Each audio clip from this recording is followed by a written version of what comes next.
शुभ सकाळ. जय जय रामकृष्ण हरी.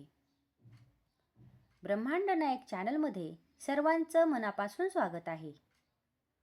आज 24 जानेवारी 365 दिवसांच्या प्रवचन मालिकेतील दिवस 24वा. नामाचे साधन कसे करावे? एखाद्या दगडावर पुष्कळ पाणी एकदम ओतले तर तो दगड नुसता भिजेल आणि पाणी निघून जाऊन कोरडा होईल. पण तेच पाणी थेंब थेंब असे एकाच ठिकाणी आणि अखंड पडत राहिले तर त्या दगडाला भोक पडेल आणि काही दिवसांनी दगड फुटूनही जाईल. त्याप्रमाणे केव्हा तरी पुष्कळ साधन करण्यापेक्षा अगदी अल्प प्रमाणात का होईना पण नित्यनेमाने ठराविक वेळी आणि शक्य तर ठराविक स्थळी जर नामाचे साधन केले तर ते जास्त परिणामकारक होते. जात्याला 2 पेठी असतात. त्यातलं एक स्थिर राहून दुसरं फिरत राहतं आणि दळण दळलं जाऊन पीठ बाहेर पडतं. पण जर दोन्ही पेटी फिरत राहिली तर दळण दळले न जाता ते श्रम फुकट मात्र जातात. माणसाचे शरीर आणि मन अशा दोन्ही पेठी आहेत. त्यातलं मन हे स्थिर आहे आणि देह हे फिरणारे पेठे आहेत. मन परमेश्वराच्या ठिकाणी स्थिर करावं आणि देहाने प्रपंचाच्या गोष्टी कराव्या. प्रारब्धाचा संबंध देहापर्यंतच असतो. प्रारब्ध रूपी खुंटा देहरूपी पेठ्यात बसून तो त्याला फिरवतो आणि मनरूपी पेठे स्थिर असतात.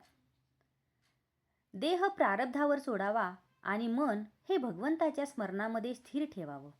याहून दुसरं नामाचं साधन काय असू शकेल? हे साधन अमक्यालाच साधेल असे नाही, ते कोणालाही साधेल. गरीबाला गरिबीचे दुःख होते म्हणून साधत नाही, तर श्रीमंताला पैशाचा अभिमान आणि लोभ असतो म्हणून साधत नाही. विद्वानाला विद्येचा अभिमान होतो म्हणून साधत नाही, तर अडाण्याला काय करावे हे समजत नाही म्हणून साधत नाही. साशंक वृत्तीने कितीही साधन केले, कितीही नामस्मरण केले तरी कधीच समाधान होणार नाही. नीतिधर्माचे आचरण, शास्त्रशुद्ध वर्तन, शुद्ध अंतःकरण आणि भगवंताचे स्मरण इतक्या गोष्टी असतील तरच साधक शेवटपर्यंत पोहोचेल. आणि शेवटपर्यंत पोहोचला तर फायदाच आहे की. घरी पोहोचल्यावर पत्र लिहा असे म्हणतात. याचा अर्थ आहे प्रपंच करीत असताना वाईट विचार मनात येतात, त्याचप्रमाणे परमार्थ करीत असताना वाईट विचार आले म्हणून घाबरण्याचे कारण नाही.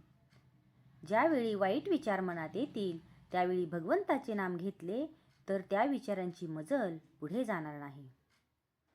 दृढ विश्वासाने नाम चालू ठेवावे. जिथे कर्तव्याची जागृती आणि भगवंताची स्मृती आहे तिथेच समाधानाची प्राप्ती होते. भगवंता मी तुझा आहे असे रात्रंदिवस म्हणत गेल्याने भगवंत आपोआप प्रकट होत जाईल आणि भगवंत जितका प्रकट होत जाईल तितके मीपणाचे दडपण आपोआप कमी होत जाईल. प्रारब्धाची व ग्रहांची गती देहापर्यंतच आहे. मनाने भगवंत भजायला त्याची आडकाठी नाही. आजचा हा भाग आवडल्यास लाईक करा आणि कमेंटमध्ये लिहा जय जय रामकृष्ण हरी. आणि अशाच अधिक माहितीसाठी ब्रह्मांड नायक चॅनलला सबस्क्राईब करा आणि जास्तीत जास्त लोकांपर्यंत ही माहिती पोहोचवा. जय जय रामकृष्ण हरी.